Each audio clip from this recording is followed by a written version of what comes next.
मेरा तो बाहर बारिश में जाने का मन कर रहा है। ओहो, तुम भी ना, गरीब हो तो गरीबों वाली ही हरकत करती हो। निशा, तुम मुझसे छोटी हो लेकिन बातें इतनी बड़ी बड़ी करती हो। अभी हम दोनों को एंजॉय करना चाहिए, जिंदगी को जीना चाहिए।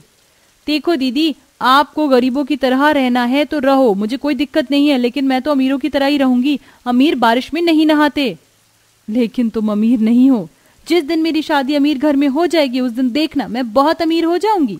निशा इतना कहते कहते ख्याली दुनिया से बाहर आती है और देखती है कि आंगन में कपड़े सूख रहे होते हैं और उसी वक्त बारिश शुरू हो जाती है।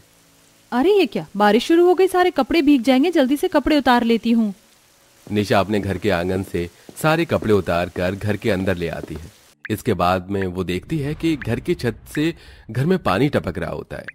बारिश को शुरू होने में समय नहीं लगा और छत टपकने लगी। निशा इतना कहकर बर्तन उठाती है और टपक रही जगह पर वो बर्तन लगा देती है। क्या सोचा था जिंदगी में और क्या हो रहा है। खैर कोई बात नहीं, जिंदगी का नाम ही है ये, सोचो कुछ और हो जाए कुछ और ही। निशा के घर के बिल्कुल सामने उसकी बड़ी बहन का घर था। उसकी बड़ी बहन बहुत ज्यादा अमीर थी।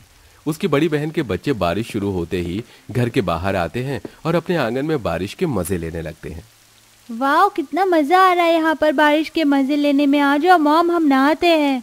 मॉम जल्दी से आ जाओ, देखो ठंडी ठंडी बारिश हो रही है। अरे अरे, तुम दोनों नहाने लगे, अगर तुम्हें बुखार चढ़ गया तो? जब तक आप हमारे साथ तो हमें बुखार कैसे चढ़ सकता है। तुम दोनों बहुत बदमाश हो गई हो, अपनी मॉम की बात नहीं सुनती हो। इस तरह दिव्या अपने दोनों बच्चों के साथ बारिश में नहाकर मजे ले रही होती है तो इधर निशा के बच्चे उससे कहते हैं, माँ मुझे भी बाहर जाकर नहाना है। हाँ माँ, देखो ना मौसी के बच्चे किस तरह बारिश में नहाते हुए खुश हो रहे हैं, हमें भी ऐसे ही खुश होना है। अरे तुम दोनों पागल हो गए हो क्या? अगर तुम दोनों गलती से भी बीमार हो गए तो पता है कितना भारी पड़ेगा मुझ पर और तुम्हारे पिता पर। एक एक रुपए के लिए हम लोग परेशान रहते हैं और तुम्हारी बीमारी में पैसे कहाँ से लाएंगे, इसके बारे में जरा सोचो। माँ ज्यादा देर नहीं, बस थोड़ी सी ही देर नहाएंगे। मैंने एक बार कह दिया ना तो कह दिया, तुम दोनों में से कोई भी बारिश में नहीं नहाएगा, ये मेरा आखिरी फैसला है। चलो पढ़ाई करना शुरू करो। निशा के कहने पर उसके दोनों बच्चे पढ़ाई में अपना दिमाग लगाते हैं। इधर उन्हें अपनी मौसी के घर से पकौड़े की खुशबू आने लगती है। काजल काजल दीदी देखो ना, पकौड़े की खुशबू आ रही है। लगता है मौसी के घर पर पकौड़े बन रही हैं।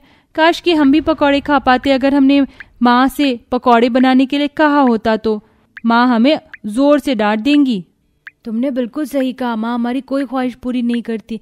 जब जब बरसात शुरू होती है लोगों के घर में पकौड़ी कचौड़ी बनती है, सब बाहर घूमने भी जाते हैं, लेकिन हमारे माता पिता तो हमें घर के अंदर ही रखते हैं, घर से बाहर निकलने ही नहीं देते। कुणाल की सारी बातें निशा पीछे से सुन रही होती है। वो गुस्से में उठकर आती है। जब वो देखती है कि जहां पानी टपक रहा था वहां बर्तन पानी से भर जाते हैं तो वो गुस्से में अपने दोनों बच्चों से कहती है, तुम दोनों कितने कामचोर हो गए हो। तुम दोनों को ये सब दिखाई नहीं देता? अगर इन बर्तनों में पानी भर गया तो क्या तुम इन्हें खाली नहीं कर सकते? सॉरी माँ, सॉरी, अभी कर देते हैं। हाँ माँ सॉरी, मैं दीदी की मदद करवाता हूँ, सारे बर्तन खाली करवाता हूँ। उसी वक्त दिव्या दोनों बच्चों के लिए पकौड़े लेकर आती है। ये लो बच्चों, मैं तुम्हारे लिए पकौड़े लेकर आई हूँ। दिव्या को देखते ही निशा गुस्से से आग बबूला हो जाती है और कहती है, तुम्हारी हिम्मत कैसे हुई मेरे घर पर आने की और मेरे बच्चों को ये पकौड़े देने की? चली जाओ यहाँ से। इतने साल बीत गए निशा और तुम अभी तक मुझसे नाराज हो। ये तुम्हारी नाराजगी और कब तक बर्दाश्त करनी होगी मुझे? जो तुमने मेरे साथ किया उसकी कोई माफी नहीं है। जो जिंदगी तुम जी रही हो उस पर सिर्फ और सिर्फ मेरा अधिकार है, ना कि तुम्हारा। ये सब तो किस्मत की बात है और जो मुझसे हुआ वो जाने अनजाने में हुआ, उसमें मेरी कोई गलती नहीं थी, लेकिन तुम आज भी इस बात को लेकर बैठी हो। क्या तुम्हें ये बरसात दिखाई देती है?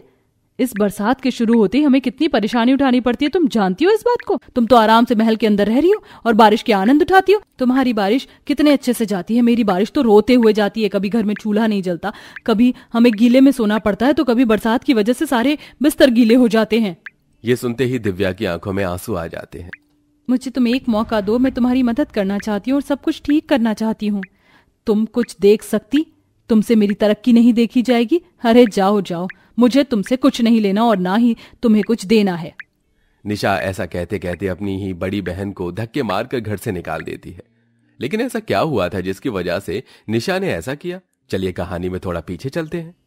अरे निशा, तुम कहाँ जा रही हो? आज तुम्हारी शादी है, तुम्हें कहीं नहीं जाना चाहिए। अरे दीदी बस थोड़ी देर की बात है, मैं आ जाऊंगी। मेरे दोस्तों को बस पार्टी देने जा रही हूँ। आखिर मेरी शादी इतने अमीर घर में जो हो रही है। अरे बाहर देखो, कितनी जोर से बारिश हो रही है, तुम कैसे जाओगी? और कहीं तुम्हें आने में देरी हो गई तो मेरी जगह थोड़ी देर के लिए आप मैनेज कर लेना, बाकी मैं फेरे होने से पहले आ जाऊंगी और बाहर मेरे दोस्त गाड़ी में बैठे मुझे ले जाएंगे। निशा इतना कहकर अपनी शादी वाले दिन पार्टी करने निकल जाती है, जहां वो क्लब में बहुत ज्यादा शराब पी लेती है, जिसकी वजह से वो नशे में बेहोश होकर वहीं पड़ी रह जाती है। दिव्या, तुम्हारी छोटी बहन कहाँ गई? अभी तक आई क्यों नहीं? माँ, मुझे नहीं पता, वो आने ही वाली होगी। एक तो तुम जानती हो हम लोग कितने गरीब हैं। तुम्हारी छोटी बहन ने जिद करके शादी करी, वो भी इतने अमीर लोगों के साथ। अगर उन्हें पता चल गया कि दुल्हन गायब है तो बदनामी के साथ साथ हमारा क्या क्या होगा कुछ पता नहीं।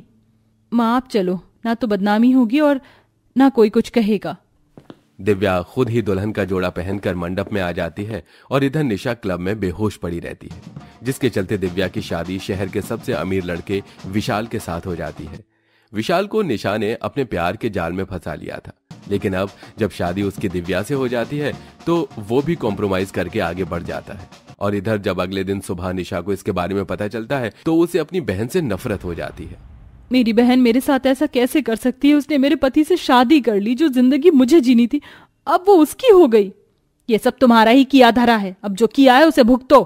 कुछ दिन बाद ललिता अपनी बेटी निशा की शादी एक नॉर्मल परिवार में करवा देती है, जो ना तो अमीर थे और ना ही ज्यादा गरीब थे। लेकिन जब निशा के पति विजय की नौकरी छूट जाती है तो उनके घर में बहुत परेशानियां आ जाती हैं। उनकी कच्ची छत से घर में पानी भी टपकने लगता है। माँ, क्या हुआ? आप रो क्यों रही हो? पहले मैंने अपने ही पैरों पर कुल्हाड़ी मार ली और अब अपनी अमीर बहन को उसकी अच्छी जिंदगी में देखती हूँ तो मुझे जलन होती है। माँ, आपको इस तरह जलना नहीं चाहिए। मौसी आपको बहुत प्यार करती है, उनके लिए आप आज भी उतने ही मायने रखती हो जितना बचपन में रखा करते थे।